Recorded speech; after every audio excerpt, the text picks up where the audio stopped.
shut up, you listen to my monkey mouth. There's a companion when you got pun on the canoa route. Hopped in a portal and got in a fight, Elias knocked him out. Bow, Naruto fighting style. Bow, UFC he tapped out. Bow, we win, we get crowned. Monkey mouth, monkey mouth, monkey mouth, monkey mouth.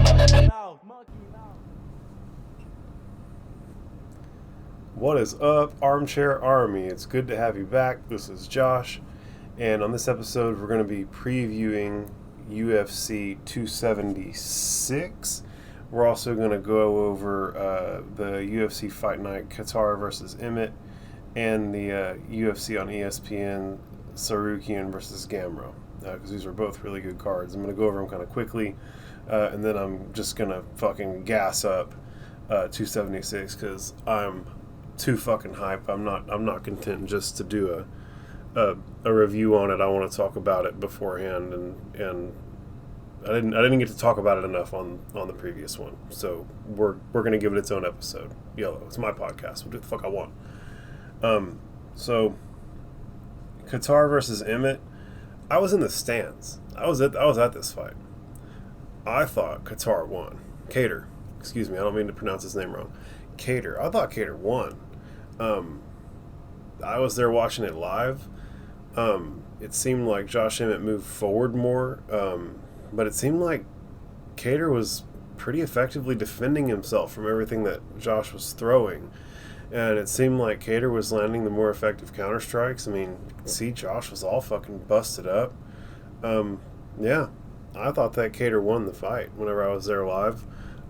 Maybe if I was at home and I was watching it in perfect HD and you have all the camera angles and the replays and everything and you could see what was landing and not, maybe I just wasn't quite seeing it right while I was there. But yeah, I definitely thought that Cater won the fight whenever I was there live. And that's a fact. But it's not like I'm mad. Josh Emmett's fantastic. I mean, what's he, like 18-2? Yeah, 18-2, man. The guy's a beast. He punches super hard. He's a great wrestler. Great boxing. Yeah. He's like big trouble for basically anybody in the division. And frankly, if Max Holloway doesn't get it done at 276, I feel like it's pretty much got to be him for the title shot. And if it isn't him for the title shot, then there's got to be like a qualifier between him and Ortega to see who winds up getting the title shot. But I don't think that's necessarily the way it's going to go.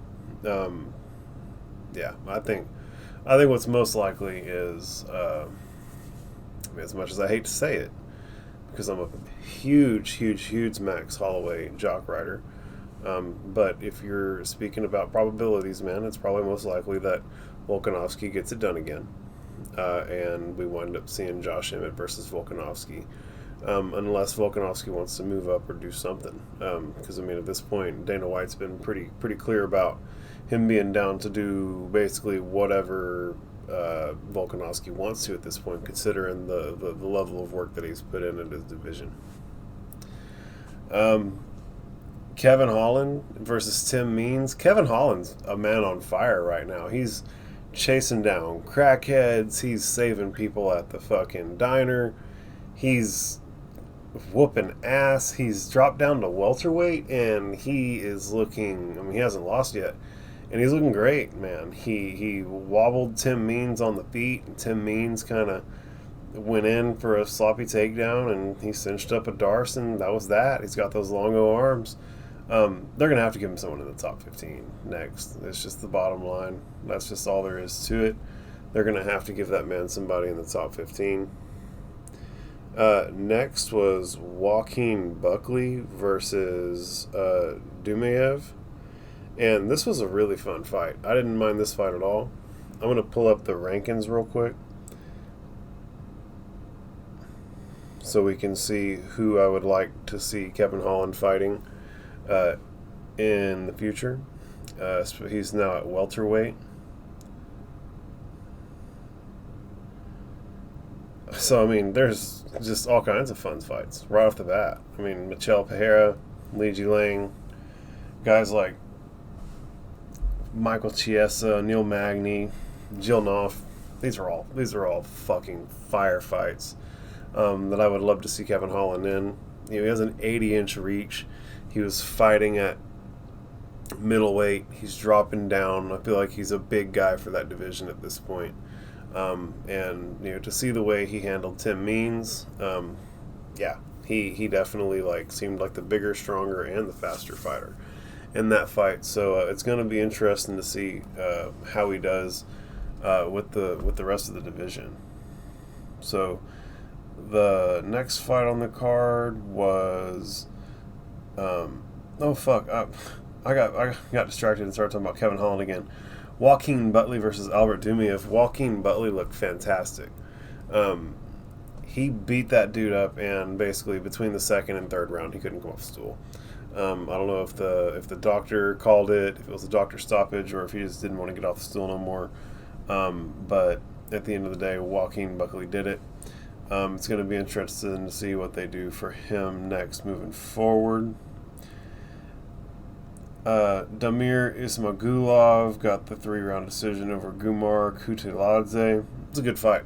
You know, these are two real good guys. At the end of the day, Damir got the job done. Gregory RoboCop Rodriguez put Julian Marquez to super sleep, and Julian's a tough guy.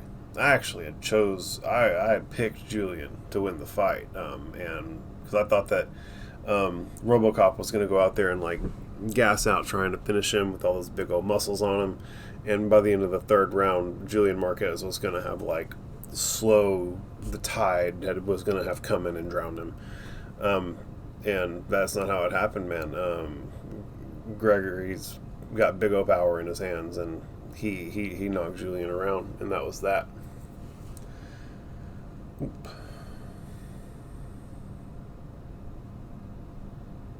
Let's see here. Donald Cerrone, Joe Lozon got canceled. That was a bummer. Adrian Yanez got the TKO over Tony Kelly in the first round. This is a crazy fight. These are crazy fights, man. This is a really, really fun night of fights, man. I had fun there. That's enough about that card. I mean, we can go into the prelims real quick. Yeah, there was one I wanted to talk about in particular was Jeremiah Wells. The way he put out Court McGee. I mean, Court McGee was straight up like on the cross status. It was pretty nuts. I don't think I've ever seen anyone do Court McGee like that. So Jeremiah Wells, probably a guy to like keep your eye on, man. Super, super explosive athlete over there in that division. Up next is UFC on ESPN, Sarkurian versus Gamro. This is a really fun fight. This is a really, really fun night of fights. It really was. Gamro wound up getting the decision, 5-round decision over Sarkurian. It was a fantastic fight. I reckon that Gamro was down 2 rounds and turned it on and got the W. So come from behind victory in a main event. I mean, it's just the shit legends are made of, man. It was great. It was a great fight. Obviously two of the very best at what they're doing. I mean, they're very, very, very talented guys. But lightweight's just so stacked. I mean, there's so many fucking big sharks at 155 that it's just hard to even fathom what comes next for either of those guys. I mean, there's so much talent between here and there. They're just gonna keep having good fights. That's that for sure. Keep winning. They just won a main event. You keep winning, you'll find someone ranked eventually, and you'll keep climbing that ladder so long you keep winning. But right now, I don't necessarily know what's next, and I'm not going to dive too far off into it right now because I'm wanting to get to 276. Rachmanov, 16-0? Man, beast. I was absolutely not expecting him to do to Neil Magny what he did to Neil Magny. It was really a fascinating performance, man. I mean, he looked like he had the advantage on the feet. It looked like he had the advantage whenever they got into the grappling exchanges against the cage. It looked like he had the advantage whenever they were on. I mean, he definitely had the advantage when they were on the ground. Really controlled a crafty and intelligent Neil Magny, man. I didn't think that I would see him hold Neil Magny down the way he did, and he absolutely did. It was a fascinating performance, and he's finished every one of his fights. He's a guy to keep an eye out on, man. He's going to be fun fights every time. Josh Parisian got the TKO over Alan Boudreaux. Josh didn't necessarily look like a world beater. He wasn't really hitting him with it turned into grappling. Boudreaux, I believe, just lacked the technical ability and the cardio to get off of the ground once all Parisian had taken him down. His corner really called for it, and he did a good job listening to his corner. But he basically just had to pat him 100 times in a row until the ref finally stopped it. I mean, he wasn't about to. I don't think he was going to hurt him really, really bad the way he was doing it. But at the end of the day, the guy definitely wasn't intelligently defending himself, and so the ref went ahead and stopped it. And it was good work. It was good work, really good work. Good on him. We'll see what comes next. I don't see him getting a title shot anytime real soon. Thiago Moises got the first round submission over Christos Gainos. It's a fun fight. Umar Nurmagomedov, cousin of Khabib, had Khabib in the corner. Dude looked like a world beater. It's another real good guy to keep an eye out for. Just exceedingly good in the grappling. Looks way good in the grappling. Way too good. Gonna have an advantage in every fight that he goes into in that department. Chris Gertis got a 3-round decision over Vieira. That was also a fun fight. See if there's anything in the prelims I want to talk about.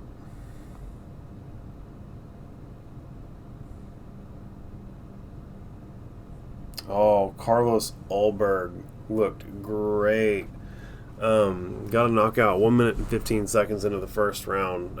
Big power. Big power out of that guy. Someone to keep an eye on. Looked really nice and technical. Looked really calm and cool and collected.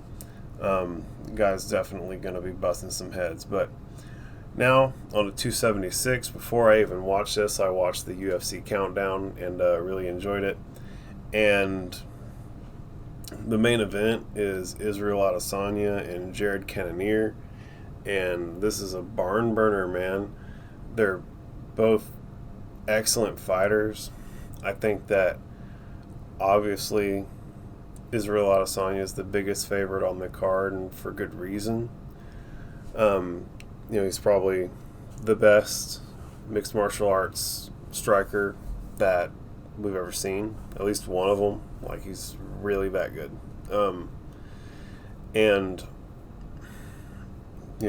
I think that Jared Cannonier provides some unique challenges, though, right? He used to fight at heavyweight. You know what I'm saying? He's got big boy power, and I think that he's got more core strength than anybody that he's fought, that anybody that Israel has fought yet, right? I think that he's stronger in his core than Derek Brunson. You saw how those exchanges went whenever Derek Brunson tried to grapple with Jared Cannonier. Jared Cannonier was able to force him off because he was literally stronger in the core, is the way it looked like whenever they were fighting before. And that's from those years of packing around that heavyweight weight. And so I think that if Jared can get him against the cage, I think that he, as a guy who once weighed more than Jan Blachowicz, might still have the core strength of that person, of that weight there, and he might be able to leverage it and get him to the ground. And he's been pretty adamant about how he's going to be there his game plan is to exploit the weaknesses of his opponent. So he doesn't necessarily want to go do anything. He wants to figure out where your weak point is and break you from that. And so it's a respectable way to play it. Big fan of Jared Cannonier. Big fan of Jared Cannonier. I hope it's a great fight. But if I got to pick it, I got to go Israel Adesanya. Again, he's just the GOAT right now, and that's that. You know, he's probably one of the most dominant 185 champs we've ever had. Especially if he keeps winning, you know what I'm saying? It's a fun time to watch Israel Adesanya fight. I'm here for it. I'll pay for my money, take my money every time. The next fight on the card is Alexander Volkanovski versus Max Holloway. Have these guys fight every weekend. I swear. I'm happy to pay them every weekend for this fight. You know, if I'm being real honest, when I watched the first fight, you know, they always say you gotta do enough to like take it from the champ, and I didn't think that Volkanovski had done enough to take it from Max Holloway the first time they fought. And then I didn't feel like Max had done enough to take it away from him the second time they fought. You know, like, but here's the thing: is that I felt like, in my God's honest opinion, I felt like Volk had won the first fight slightly, but with it, I didn't think it was enough to take the belt, you know?